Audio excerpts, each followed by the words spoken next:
Kamusta po tayo dyan mga katrokis at sambayanan karerista? Ngayon po ay araw ng Biyernes, October 24, 2025. At ito na po tayo tulad ng dati upang magbigay ng aking giya na sana po ay makatulong. Meron po tayong 7 pangarera na pakakawalan ngayon ang Metroturf at ito'y magsisimula po ng alas 5 ng hapon. May kanipisan po ang mga lineup itong magsisitakbo dahil sa paghahanda po sa malaking karera itong darating na Sabado at Linggo. Gayunpaman, singit pa rin po tayo ng dihado dahil sa gantong manipis na lineup dito nagkaka-dihaduhan. Yun di natin expected na mananalo, yun ang nananalo pinalalabas. Kaya hinay-hinay lang po sa ating paglilibang. Yan na po, ating pong umpisa na. Karera numero 1. Ito po ay isang Class 5, Group 17 to 41 split. Distance 1,400 meters. Start na winner take all. Races 1 to 7. Post time 5 o'clock p.m. At ito po ay para sa pagdiriwang ng National Breast Cancer Awareness Month. Ito po ay merong 8 kalahok na magsisito pagtunggali. Ang ating pong napipisil pang primera rito yung numero 2, Masayang Tunay, na muling renda ni JC De La Cruz. Ito po ay may taglay pong tuling tong kabayong to. At nung October 8, ito nga po ay dumating ng segunda kay Early Bird. Matapos pangunahan po ang kabaan po ng takbuhan. At sa tingin ko naman po, pabor sa kanya po rin yung post position niya, number 2. At wala rin naman pong ganong katulingan dito. Bilang panigunda po natin dito yung numero 3, Surplus Boy na isang deremate. At muli pong rendahan po ng regular rider niyang si M.A. Alvarez.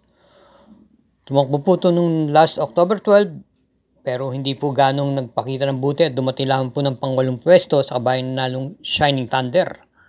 At may oras po siyang 1 minute and 30 sarado para sa distansyang 1,400 meters. May maganda po itong tinako naman nung last September 13 kung saan dumating po siya ng tersera pwesto kay Don Lucas.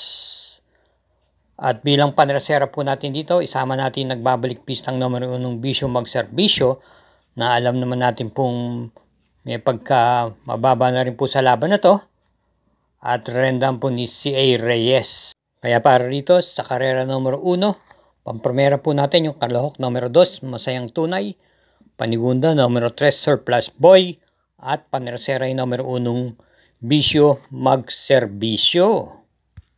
Karera numero 2, may distansyang 1,800 meters, ang Leo Tire Stakes Race.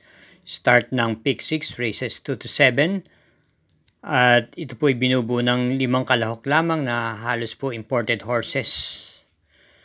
Bilang pampremera po natin dito yung numero 1 Lucency na kinambi na po kay PR Dilema ang renda at pinakahuling takbo niya nung last October 12, kwarto peso lang po ang nakuha niya sa kabayong nanalong Birchstone at na segundang Street Swag. Nagtiyempo siya dung 139.4. At bilang panigunda naman po natin dito yung numero 4 Street Swag.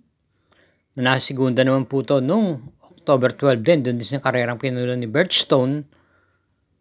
At siya ay pinatumbay ni M.M. Gonzalez. Nagtiyempo siya doon 137.8. Pero sa karera pong ito, JPA Guzzi na po ang magdadala. Kaya kung ating babalikan din, yung Novato race nila, ito ay naglaban na ho parehas, si Lucency at Street Swag noong September 24. Kung saan naging maigpitan po ang kanilang bakbakan hanggang dumating sa meta kung saan nanalo lamang po ng gaulo si Street Swag pagdating sa meta. Kapwa po sila nagtalang tiyempong 138.4 sa kanilang barrier run sa 1,600 meters. At si Lucency sa akin tatingin wala naman pong gaanong lulutsa rito dahil karamihan puro ang kanyang kalaban dito ay mga deremate. Tingnan po natin kung ano po ang kalalabasan. Gayunpaman, pampremera po natin yung numero 1 Lucency at panigundo yung numero 4 Street Swag. Karera numero 3, isang Class 4, Group 42 to 56 split with Pentapecta, distansya 1,400 meters. Start ng Peak 5, races 3 to 7 at meron tayong 8 entries. Ating pong pampremera rito yung numero 7 Arrogante na may taglay pong bilis at naturuan na rin po itong isunod na siyang nakabuti po. Ito po ay papatubayan po muli ng regular rider niyang si JB Ponce. Lumakbo po ito ng last October 11 at pang-anim lang po dumating kay Divine Power at nasigundang Boss Lady. At kung ating papansinin, ito ay umalis po ng panlimang pwesto pero hindi po nagbago pagsapit ng half mile at 1/4 mile na natili sa ganung pwesto. At nung malapit na sa meta, dumating lang nga naman po siya ng pang-anim, umurong po. Mukhang nakiramdam lang po ito sa laban na to, baka naka-float lang to. Nag-aantay ng magandang laban muli. At meron po siyang tiyempong 127.6 sa 1,400 meters. Meron mo naman po siyang naitalang panalo noong August 22 kung saan tinalo niya po si Kipitaki at Bukawi Rivertown. Bilang panigunda naman po natin dito yung numero 2 Dorian. Si Dorian naman po ay kinambi na po kay JPA Guse ang Renda. At nung last October 12, dumating po ito ng pang-anim na pwesto kay High Intensity. Nag-champ po siyang 127.4. Pero meron po siyang naitalang panalo noong September 17 kung saan tinalo niya po si Figure It Out at Streisand. May tuling po. Pwedeng makipagsabayan sa harapan.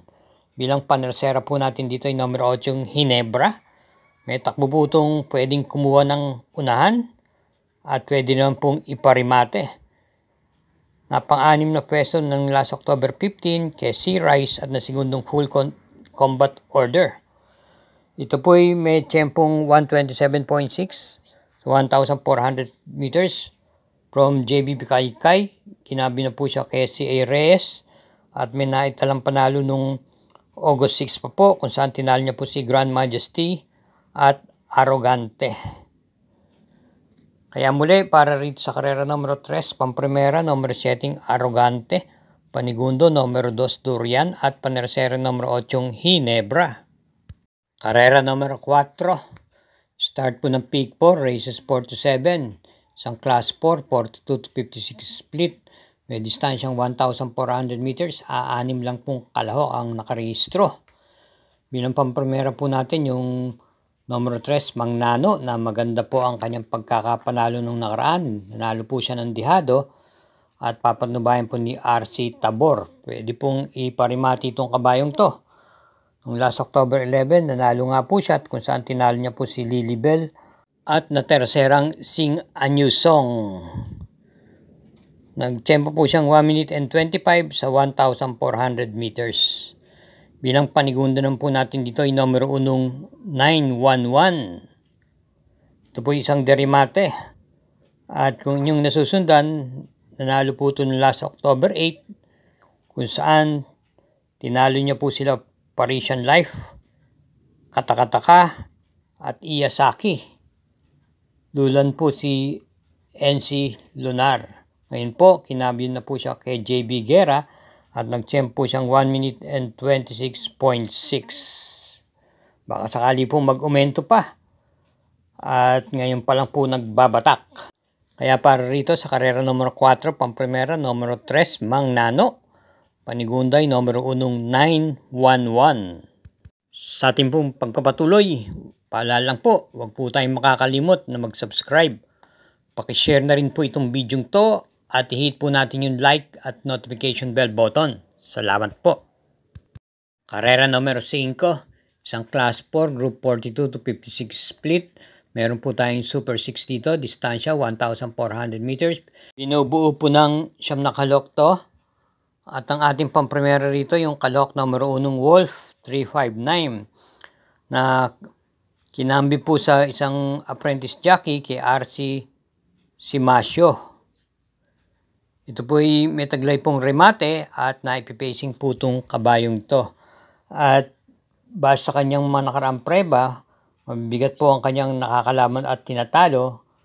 Kaya sa akin tingin lamang po siya rito, kaya nga po sisingilin po natin sa karera numero 5, yung numero 1 Wolf 359. Atin po munang bigyan daan ang mga nagpapa-shoutout o may nagbibigay ng mga komentaryo. Shoutout po kina Raul Rivera. Sabi niya, pa-shoutout po Sir Kelos, thanks sa mga giya. At gayon din man, shoutout din po sa mga nagbibigay ng kanilang mga komentaryo kila Enrico Valenzuela, Edwin Lising, Ed Pagyo, Arnold Magno, Bernardo Estioco, Jobanel Portado, Ernesto Baniked, gayon din man kina Otto Ignacio Jr., Roel Delara, Manolito Santos, at sa Pasita OTV dyan. Shoutout po sa inyo. Salamat po muli sa inyong mga pagsubaybay. Good luck po. Karera numero 6, penultimate race. May distansyang 1,400 meters ang Class 5, Group 17 to 41 split with Pentapecta. Meron pong 7 entries. First choice, yung numero 3, Muni Maniman, na papatibayan po ni AP Asuncion. Pwede pong makipagsabayan sa unahan at pwede pong i-pacing lamang itong kabayang to. Nung last October 16, siya po dumating lamang po ng segundo pwesto at natalo po ng gaulo lamang sa kanyang kakwadrang double strike. Lunan po si AP Asuncion at meron naman po siyang tiyempong naitalang 1 minute and 30 sarado. Bilang panigunda naman po natin yung number 4 Kipitaki na alam natin may tuling po to. Pero lately ay napapansin ko po naisusunod na rin po ito. Noong last October 8, nakinto pwesto lamang po to kay Watch Bell at na segundong Sir Williams. Meron po siyang naitalang tiyempong 1 minute and 29.4 sa 1,400 meters. At meron po siyang isang magandang takbo. Pero nung buwan pa po ito ng Agosto, kung saan dumating po siya ng segunda pwesto kay Arrogante nung August 22. Kaya para rito sa karera numero 6, pampremera yung numero 3, Muni Maniman, at panigundo yung numero 4, Kipitaki. Karera numero 7, last daily double, para tingan po ito ng winner take all. Pick 6, Pick 5 at Pick 4 at meron po tayong Super 6 na nakapaloob dito. May distansyang 1,400 meters ang Class 5, 17 to 41 group split, 9 entries. Sa akin pong nakikita rito ay pawang yung iba po rito ay mga baguhan lang po na galing po pa po sa maiden race nila. At yung iba naman po ay hindi pa po nagpapakita ng buti. Kaya ang napipisil ko po rito, yung 3 lamang pong mas mga batak na sa laban. Pampremera po nga natin dito yung numero 8, King Hans, na alam natin gamay po ni JB Hernandez to. Noong last October 4, dumating po ito ng 4th pwesto kay Breed Leftover. May tuling po at nagtiyempo po siyang 1 minute 27.4 sa 1,400 meters. At ang huli niyang panalo nung last August 30 pa, kung saan tinalo niya po si Dimunsudan Pulse at Majestic Star. Panigundo po natin dito yung numero 1, Atomic Bomb, na may taglay naman bilis at pabor po sa kanyang post position, numero 1. Papatnubayan naman po ni RC Taborto. Dumating po ito ng tersera pwesto nung last October 11 kay Andy Byrne at Babe in Hablot. JB Bakaykay po ang Romenda. Nagtiyempo siyang 1:28. Pero ngayon, RC Tabor nga po ang mamatnubay. At bilang panersera po natin dito yung numero 6, Petron. Ito naman po ay tumakbo ng last October 11 pero hindi po siya nagpakita ng kanyang buti at bandang hulihan po dumating o kasama sa hulihan. Pero meron po siyang magandang itinakbo nung last August 1 pa po. Nung buwan ng Setyembre, hindi rin po siya ganong natitimbang. Pero sabi ko nung August 1, meron po siyang magandang tinakbo kung saan nanalo po siya at tinalo niya po si Galloping Ghost as spoiled brat. Pwede rin naman po itong makipagsabayan sa harapan. At rerendan po siya ni RC Baldonito. Kaya para rito sa karera numero 7, pamprimera natin yung kalawak numero 8 King Hans, panigundo yung numero 1 Atomic Bomb, at panersera yung numero 6 Petron. Okay mga katrokis at bayan karerista, dito na lang po muli tayo. Kita-kits na lang po tayo muli sa araw po ng Sabado para sa muling pakarera kung saan daraos pong malaking karera ang Dodwan Racing Festival. At ingat-ingat po, inay-inay din po sa paglilibang. Good luck po. Thank you again for watching.